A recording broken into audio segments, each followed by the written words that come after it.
what you tolerate is what you get out in life. Not what you desire, not what you dream.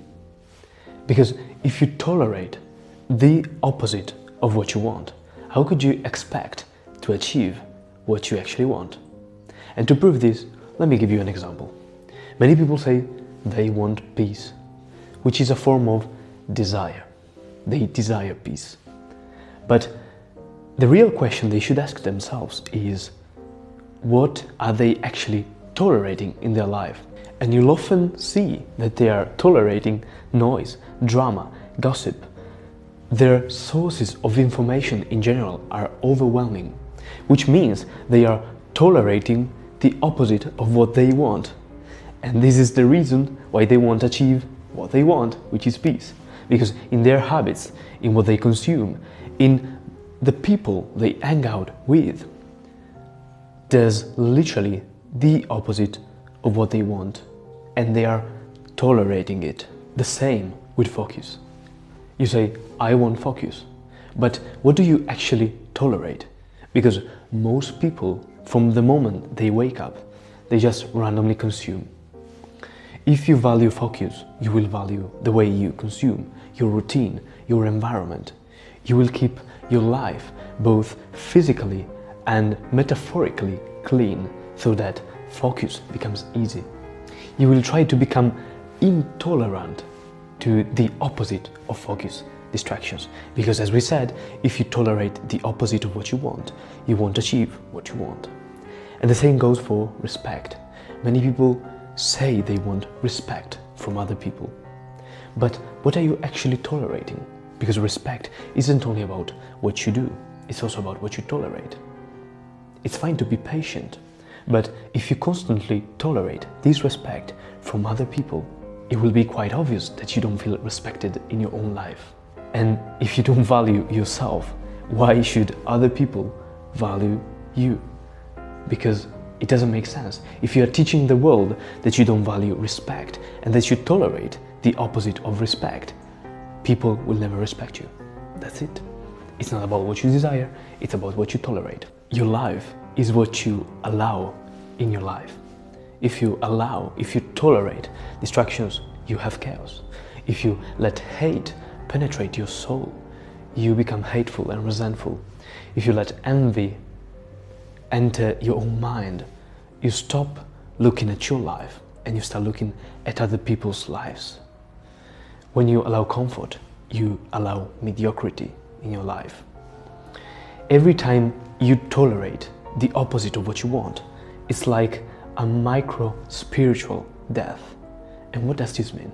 This means you know you want something, yet you lie to yourself and you find ways to ignore the fact that you're not pursuing what you actually want. So you let toxic people in your life and then you call it patience. You say you just want to be social. You know you don't benefit from staying around toxic people, yet you keep doing it and you call it patience. It's just weakness. You are just lying to yourself. You want something, yet you accept the opposite. This is crazy, yet people do this constantly. You let mediocrity inside your life and then you call it balance. Oh, I'm just balanced. These concepts are fine, but in this case, they are used to lie to yourself just because you are too weak to be real. You let fear influence your actions. You know you want something, but you don't do it because you're fearful, and then you call it humility. This is not humility, this is weakness. Never use these kind of words when you're just being weak. You're just lying to yourself. If you want A, don't accept B. If you want something, never tolerate the opposite. Otherwise, you're just lying to yourself and you are avoiding a better life just because you're too weak. Refusal is purity. Refusal is like a sort of fire. It burns away what's not real and it creates space for what is real. When you burn your lies, you achieve truth. When you burn chaos, you achieve order. When you burn weakness, you achieve strength. Refusal purifies your own life. Also, for many people, having high standards is considered arrogance, but having high standards is devotion. Because in the end, if you value yourself, you consider yourself to be a temple. And a temple, by definition, is sacred, which means not every idea deserves your attention, your mental energies. Not every person deserves your time. Not every action deserves your effort. Because since you're sacred, you don't owe anything to anyone. You just do what is aligned to your own nature. And this can be different from individual to individual. It just means you value what you value. And if you do so, you understand that whenever you lower your own standards, you are actually giving away your sacred nature. You stay sacred when you stay true to what you believe in, and you lose your sacred nature when you tolerate the opposite of what you want. And lastly, every problem you have in your life and everything you don't like about your life is something you once tolerated. Meaning, whatever you tolerated in your past is still visible in your own life. The consequence of what you tolerate in the past lasts years. You can notice this in your health, in your relationships, in your mental peace, in your lifestyle, in your finances. Anything you don't like about your life is something you once tolerated, because whatever you allow in your life stays in your life. And if we want to draw this, it looks like this.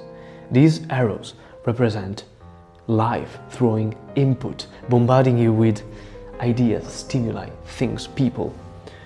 And if you just let everything in, you accumulate stuff that you don't care about.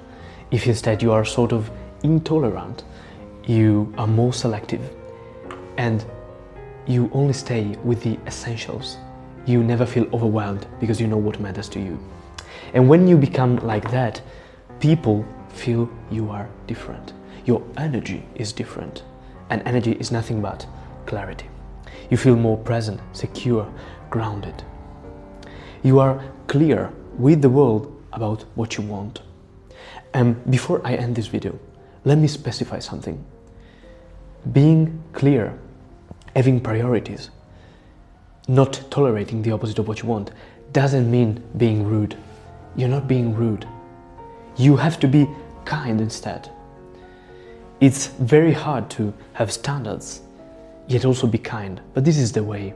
You're not trying to be rude, you're not trying to feel superior to other people. You're just being clear with what you want. And when you do so, people understand that. And if they don't understand it, they just get out of your life. And this is fine, because you're just automatically selecting the people that actually matter. Because if someone can understand your priorities and still respect you, still love you, the way you are, it means you have the right people next to you. Okay? If they just don't understand you, they will go away, and this is fine. You will automatically also select your social circle by being clear. So this is not about being rude, it is about being clear. And when you are clear, you become deep. When you become deep, you attract deep people.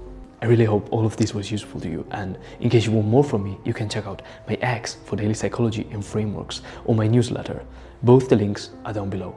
And if you want to work with me one-on-one, I can personally help you to apply all of these mental models in your own life, noticing what actually matters to you and helping you to actually pursue it, to actually eliminate what is opposite from that goal you have.